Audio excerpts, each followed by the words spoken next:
ಮೀನ ರಾಶಿಯಲ್ಲಿ ಜನಿಸಿರ್ತಕ್ಕಂಥವರು ಈ ಸಮಯದಲ್ಲಿ ಪರಿಸರ ಪ್ರೇಮಿಯೂ ಆಗಿರ್ತಾರೆ.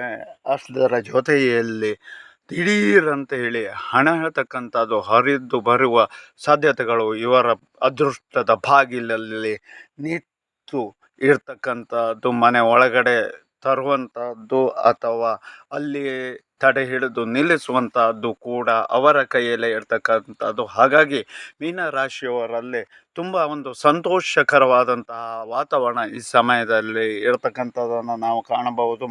ಆದರೆ ಅಂತಹವರಲ್ಲಿ ಮನೆಯಲ್ಲಿ ಮಾತ್ರ ಕಿರಿಕಿರಿಯ ವಾತಾವರಣ ಹೇಳ್ತಕ್ಕಂಥದ್ದು ಇರತಕ್ಕಂಥದ್ದು. ಅದಕ್ಕೆ ಸೂಕ್ತವಾದಂತಹ ಪರಿಹಾರವನ್ನು ಕಂಡುಕೊಂಡು ಒಳಿತನ್ನು ಕಂಡರೆ ತುಂಬ ಒಳ್ಳೆಯದು.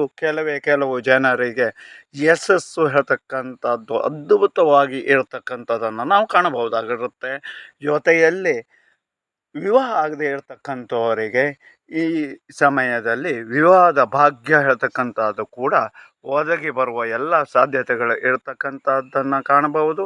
ಮತ್ತು ಪ್ರೀತಿ ಪ್ರೇಮ ಇತ್ಯಾದಿಗಳಲ್ಲಿ ಇರ್ತಕ್ಕಂಥವರಲ್ಲಿ ಸ್ವಲ್ಪ ವಿರಸ ಹೇಳ್ತಕ್ಕಂಥದ್ದೇ ಜಾಸ್ತಿಯಾಗಿ ಕಂಡು ಬರ್ತದೆ.